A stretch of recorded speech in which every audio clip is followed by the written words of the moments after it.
Anda kembali bersama kami pemirsa dan kali ini kami akan membahas tren pendanaan startup pasca redanya Tech Winter. Masih bersama saya Prisa Sampodatu. Dan saya Wiki Adrian dan kali ini kita sudah terhubung dengan Bapak Heru Sutadi, Direktur Eksekutif Indonesia ICT Institute. Apa kabar Pak Heru? Kabar baik Mas Wiki, Mbak Prisa, gimana kabar? Kabar luar biasa, terima kasih sudah join. Baik, Pak Heru ingin kemudian mendapatkan point of view dari Anda begitu ya. Apakah betul Tech Winter sudah berakhir pada awal tahun 2024 sempat kemudian disampaikan Tech Winter mereda begitu ya. Tapi kemudian kekhawatiran terkait dengan Tech Winter itu muncul lagi di pertengahan tahun gitu. Tapi dari point of view Anda betul sudah berakhir atau tidak Pak Heru, dan apa saja sih indikatornya terkait dengan Tech Winter ini? Iya, jadi persoalan Tech Winter ini kan cukup menjadi momok bagi para pengembang startup gitu ya. Jadi kalau kita lihat di 2021, angka yang digelontorkan untuk startup itu mencapai 4,6 billion US dollar gitu. Jadi 4,6 miliar dolar. Sementara penurunannya cukup tajam di 2024 itu hanya sampai 1 miliar US dollar, sehingga memang ini tentu memukul banyak startup, tapi juga di sisi lain juga memberikan satu chance baru juga gitu ya, karena ketika misalnya pendanaan dari venture capital ini menurun, tapi ini juga membuka peluang bagi startup untuk masuk ke melantai di bursa gitu ya, atau IPO. Ya kalau kita lihat di 2024 ini memang penurunan dari 4,6 ke 1 miliar itu ya cukup terasa. Dan ada yang mengatakan bahwa di 2024 ini Tech Winter agak mereda. Ya memang agak mereda, tapi memang kita belum bisa mengatakan bahwa ini sudah dalam posisi stabil dan akan terus kemudian rebound gitu ya.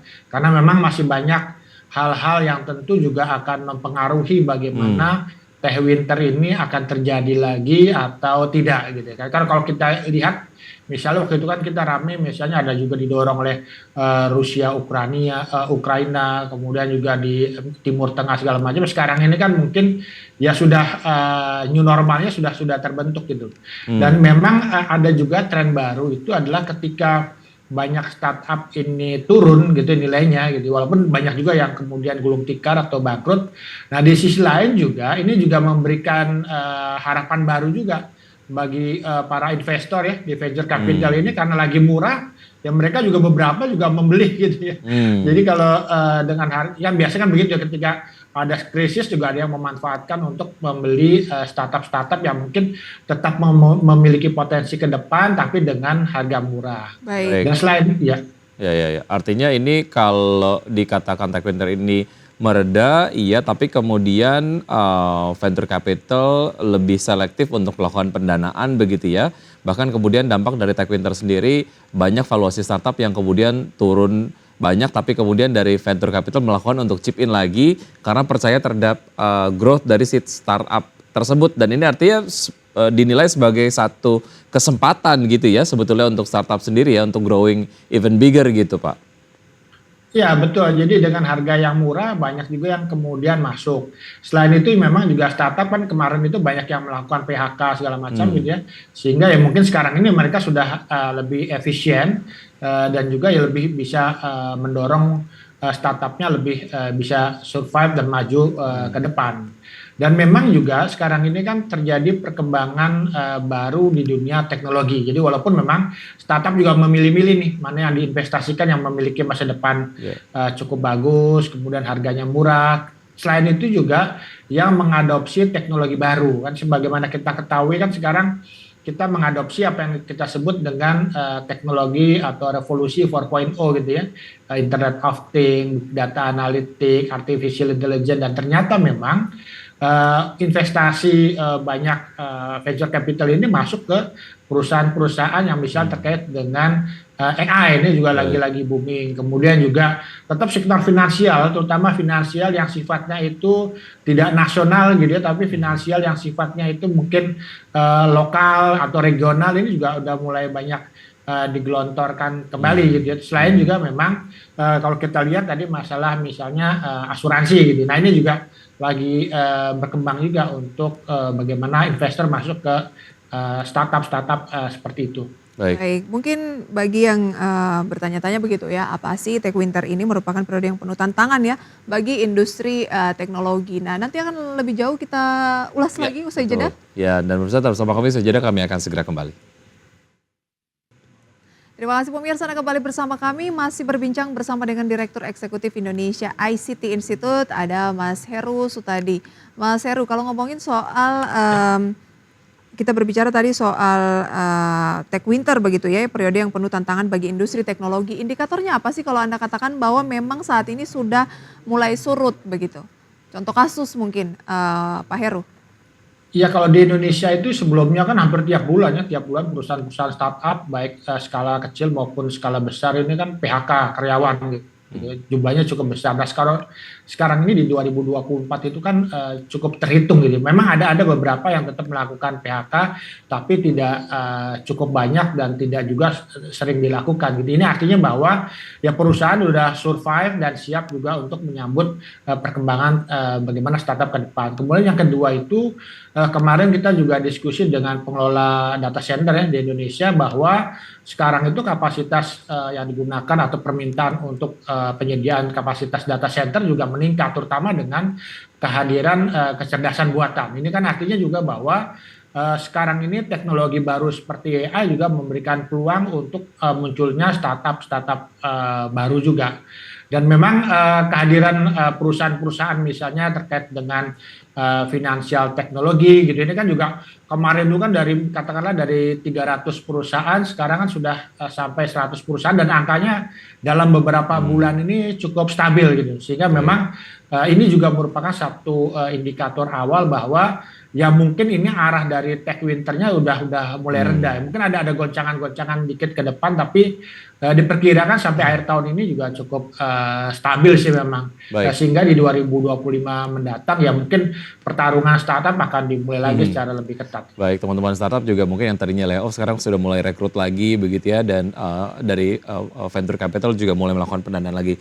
Tadi Anda menyebutkan beberapa sektor yang nampaknya mungkin akan menarik dari point of view venture capital, di antaranya adalah yang berkaitan dengan Internet of Things, AI, asuransi, dan juga Anda tadi menyebutkan financial services yang basisnya lokal dan juga regional gitu.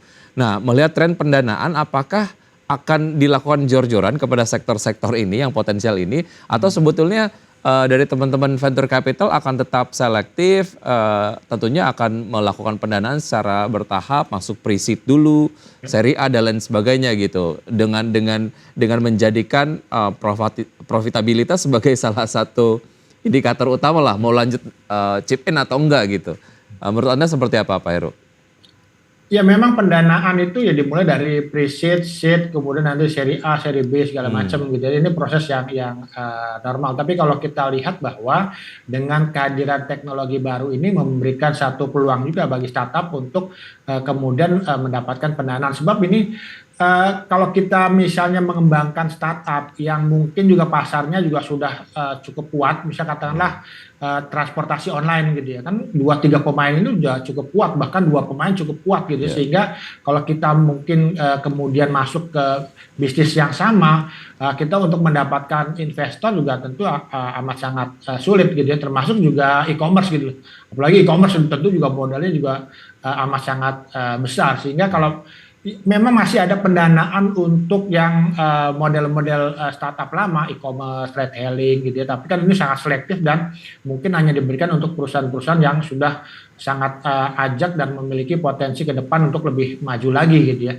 Tapi kalau misalnya untuk pemain baru ya memang kita harus mau tidak mau mengadopsi perkembangan teknologi yang industri 4.0 tadi, Internet of Things, data analytics, artificial intelligence gitu ya. Karena memang ada satu pasar mungkin artificial intelligence sekarang lagi ramai, tapi kan kita bisa lokalisasi sehingga yang tadinya mungkin kalau kita sebut red ocean bisa jadi kita jadikan blue ocean gitu ya. Nah ini kalau ya memang bisa katakanlah sektor keuangan, tadi sektor keuangan nasional ini kan cukup ramai, tapi kalau kita bicara misalnya keuangan regional ini, nah ini kan yang masih belum tergarap dengan bagus gitu ya, apalagi misalnya keuangan digital, payment digitalnya. Anda melihat masih banyak sektor-sektor yang bisa digarap lagi dari segi teknologi lah seperti itu ya pasca Tech Winter ini ya Pak Heru? Jadi apapun sektornya, Ya. kalau kemudian mengikut sertakan AI atau Internet of Things di dalamnya, mungkin itu lebih favorable dari point of view venture capital, kurang lebih seperti itu ya Pak Heru ya? Iya betul, itu salah Baik. satunya. Selain juga memang biasanya kan investor akan melihat ini potensi ke depannya seperti apa sih Betul, gitu itu ya. yang paling Kemudian utama. juga penggunanya seberapa banyak, kemudian juga nanti mungkin proyeksi keuangannya seperti apa gitu. Termasuk juga berapa banyak mereka akan menyimpan data. Nah ini Baik. yang cukup penting gitu. Baik Pak Bias- Heru, semoga ini bisa menjadi referensi untuk kita semua. Ya, sukses selalu untuk Anda. Next time kita ngobrol lebih panjang lagi Pak Waktu Heru kita ya. sangat Siap, terbatas. siap. Terima Terima kasih kasih. Pak Heru, Sampai sukses berjumpa lagi. untuk sehat selalu, sampai jumpa. ketemu ya. Baik, ya dan pemirsa sebelum kita akhiri, kita akan lihat terlebih dahulu update dari pergerakan IHSG di pukul 9:26 waktu Indonesia bagian Barat. Kami capture IHSG beberapa terpantau berita yang menguat lalu. ya, 0,35% di 7.858 pemirsa dengan nilai tukar rupiah di 15.344 sedikit melemah. Baik, Kemudian, ya gainers dan sektor-sektor losers? yang memimpin penguatan diantaranya adalah kesehatan, properti, finance, dan juga teknologi. Kemudian top gainers ada Asa Internasional, GCTC, kemudian juga ada Bumi, Arto, Laba, BSBK, MAPI, dan lain sebagainya. Kemudian top losers ada BHAT, PSAB, SMIL, kemudian HMSP, MPOW, Visi, dan lain-lain. Ya, IHSG kembali menguat memimpin kenaikan dan semua sektor pemirsa sampai dengan pukul 9 lebih 29 menit waktu Indonesia Barat, kurang lebih 30 menit pasca pembukaan masih berada di teritori positif semuanya ya. Dan pemirsa sudah 90 menit kami menemani Anda dalam Power Breakfast. Ya, semoga pembahasan hari ini dapat menjadi referensi dan sumber informasi untuk Anda. Tetap berwarna informasi Anda hanya di IDX Channel, your trustworthy and comprehensive investment reference. Dan jangan lupa untuk menyaksikan program Market Review yang tayang pukul 10 waktu Indonesia bagian Barat. Karena urusan masa depan harus terdepan, aku investor saham, saya Prisa Sopodatu. Saya Oki Adrian, sampai jumpa.